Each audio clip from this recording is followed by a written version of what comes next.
Presenting Detective Nick Harris in A Salute to the Law. Quoting the words of Reverend Pennywell, pastor of St. John's Methodist Episcopal Church of Chicago, Illinois, in an editorial he contributed to a nationally known crime magazine, crime never pays in happiness and honor. It always pays in sorrow and shame and death. End of quotation. Just so is the case Detective Nick Harris will unfold in this story he has entitled The Female Ogre.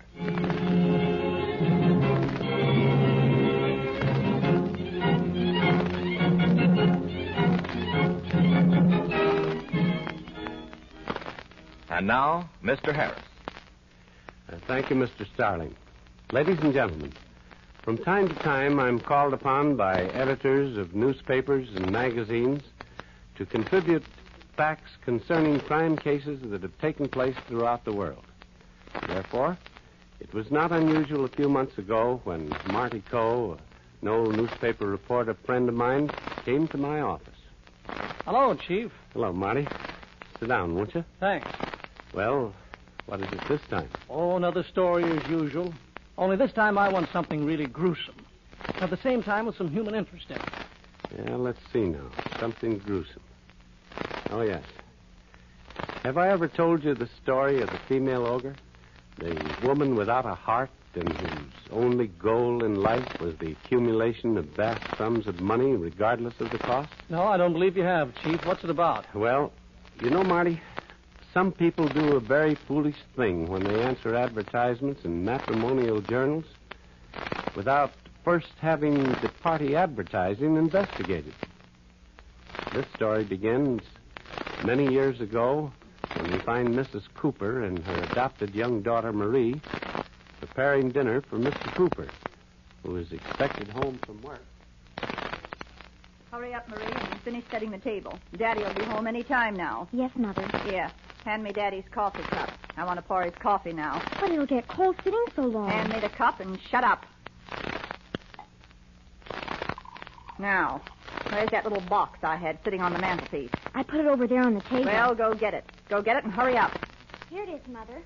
What do you want it for? Never mind. Just keep on setting the table. All right. There he is now. Go let him in, Marie. Yes, Mother. Well, how's my little princess tonight? Fine, Daddy. Here, I'll take your coat. Ah, something smells good. Liver and onions, your favorite dish. What is this, a celebration? No. Come on, sit down. Dinner will be cold. My, everyone is considerate tonight. Coffee's poured and everything. Boy, it certainly is snowing outside. A good cup of coffee will taste swell. I think I'll take a drink to warm me up. Here you are, dear. Coffee has a funny taste about it. What kind of coffee is it? Well, same kind you always drink. I guess you're so cold that the coffee tastes funny. Drink it up, dear. It'll be good for you. All right. Daddy! Daddy, what's wrong? You poisoned me. You devil, you poisoned me. Leave the room, Marie. I'll tend to your daddy. But I want to stay here and help him. You leave the room. All right. Marie. Yes, Daddy. You tell the police that your mother poisoned me. Daddy! Oh, Daddy! Oh, shut up, you brat. Oh, Daddy said you killed him. Now, you listen, Marie. If you ever breathe that to a living soul, I'll kill you. Marie, did you hear me? I won't. Well, that's better. Now, we'd better call a doctor. Won't be of any use, but at least it'll make us look more innocent. Gee, what a story. What happened then, Chief? Well, Ruth Cooper was able to get away with her first murder. She collected the insurance from the death of her husband, which was supposedly due to a heart attack. And then she bought herself a hog farm out in the country.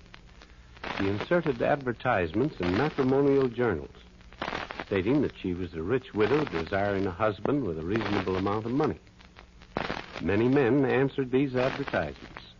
Several of them married her, never to be heard of again. Marie, the adopted daughter, although very young, was aware of what was going on, but was too frightened to tell anyone. She was kept virtually a prisoner. But one day, while Ruth Cooper was busy in the front of the house, we find Marie attempting to sneak out the back door. Why doesn't the door open? Oh, I've got to hurry. Well, where are you going? I wasn't going anywhere, Mother. I was just trying to see that the door was locked. I wasn't trying to get away. And what would you do if you did get away? I'm telling you. All about killing those people and killing my daddy. Oh, you would you? Yes, I would. Well, Marie, I'm going to give you a chance to tell about me. What do you mean? Well, now, you know I've always been a good mother to you, and I think it's about time that you were sent away to school so you can learn your lessons like the other children. Really? Yes, dear. Now, you go wash your face, pack your clothes, and put on a clean dress, and I'll drive you to town. Oh, I'm so happy. Now, hurry along. I haven't got all day to waste on you. Yes, Mother. I'll change my dress and pack my clothes.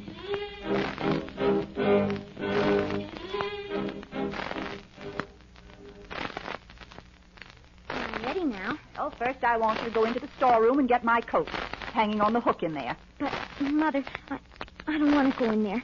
I'm scared. Why? That's where you killed all those men. Oh, nothing will bite you. Go on now. Don't forget my coat. Yes, Mother. Oh, my sweet little darling. Now's the chance I've been waiting for. Now I'll tend to her.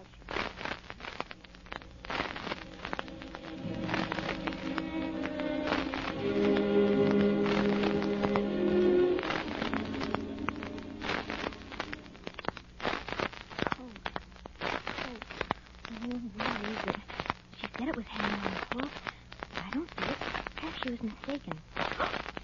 Oh, it's you, Mother. Yes, it's only me. Did you find my coat? No, it's not here. Can't we go now? It's awfully warm out, and you won't need a coat. I have a little job to do first, and it's got to be done now. What do you mean? You see this? What do you want a knife for? Why are you looking at me so funny? Because I'm going to kill you. Oh, no, Mother, no. You're too dangerous to have around. But I thought you were going to let me go to school. If I let you out of here, you'll talk your fool head off. No, I won't, Mother. No, I won't. I It's promise. about time I got rid of you anyway. You're a nuisance. No, Mother, no. Please don't, Mother. Please don't. Don't, please, Mother. Don't kill me, please. So, Marty, Ruth Cooper murdered the only person who could tell the true story of the disappearance of the men who had come to her farm to marry her in answer to the advertisements in the Matrimonial Journal. What happened then, Chief? Well, Ruth Cooper had not reckoned with the relatives of these murdered men. One of them had a very devoted son. Before leaving for the Cooper hog ranch, he had divulged his plan, giving the son the address of the place he was going. He'd also promised the son that he would write to him immediately upon arrival at the ranch and assure him of his safety. However, after a month, and not having received a letter from his father, this young man decided to take a trip down to the Cooper ranch and investigate. We find him now at the door of Mrs. Cooper's home. Just a minute. Well, what do you want? I wish to see my father, Your father? What's his name? Daniel S. Florence. Daniel S. Florence. Oh, yes, I remember him. He was here about a month ago. Well, where is he now? Oh, he left. Where did he go? Step in, won't you, and we'll talk this over. Now, let me get this straight. You say that my father was here and then left? That's right. But why did he leave? I thought he was coming here to marry you. Oh, I guess he didn't like my look. Oh, well, in that case, I ought to be hearing from him soon. Yes, he'll probably write to you soon. Sorry I was so much of a bother. I was just worried. You see, he's the only relative I've got, and I have to take care of him. Oh, I took care of him all right. What do you mean? Oh, nothing. Oh, well, I must be getting back. I have to catch the last train to the city. Well, why don't you stay here all night? Oh, I couldn't do that. Why not? Too late to catch that train now. Incidentally, what time is it? Just a minute till I get my watch out and... let's see, it's 10:30. Say, where did you get that watch? I don't remember. Why? Because that's my father's watch. Let's see it. Oh, yes, I remember now. He gave it to me. You're lying. My dad would never give that watch away. It was a gift from my mother. He gave it to me. Oh, no, he didn't. He would have to be dead first before he'd give up that watch. That's it. You killed him. No, you stay away from me. I'll kill you, you fiend. Oh, no, you won't. Not while I have a knife in my hand. No, I'll kill you just as I killed your father. If you come near me with that knife, I'll throw this light of kerosene lamp at you. You wouldn't dare. You'd set the house on fire. Wouldn't I? You she-devil, take that. No, please.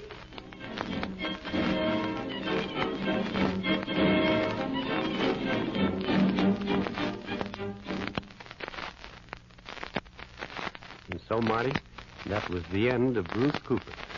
She died as horribly as she lived. The kerosene from the exploded lamp spread over her body, and she was burned to death. But, Chief, what happened to Florin's son? Well, he gave himself up to the police and told just what happened. The authorities made an immediate investigation and found the skeletons of at least 19 of her victims in a shallow grave behind the barn. They found the mutilated body of her little adopted daughter, Marie. Were they able to identify any of Ruth Cooper's victims? Yes, Marty. You see, she seemed to have a mania for keeping the watches of those she murdered. These were traced and revealed the identity of many of her victims. She became acquainted with through advertisements she had inserted in matrimonial journals. Gee, Chief, what a story. Yes, what a story. Ladies and gentlemen, you have just heard another true life story brought to you by that eminent criminologist and president of the International Secret Service Association, Detective Nick Harris, for the sole purpose of forewarning the unsuspecting public against answering advertisements in matrimonial journals without first making a careful investigation.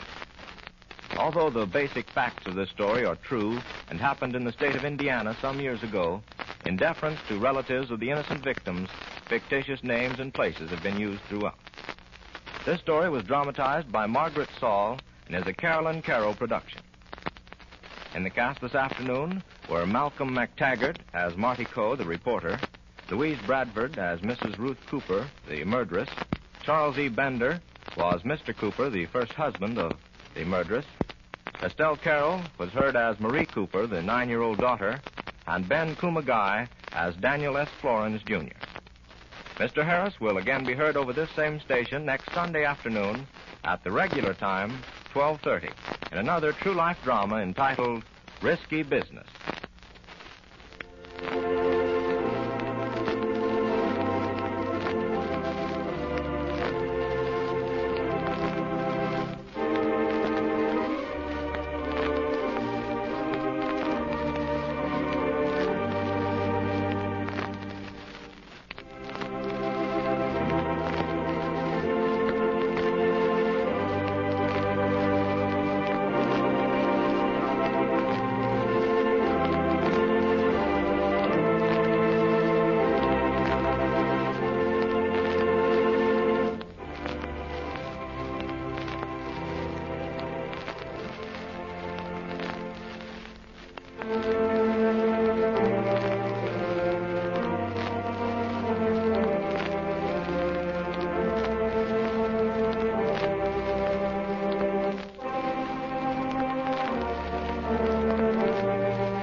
You are tuned to KECA, Los Angeles.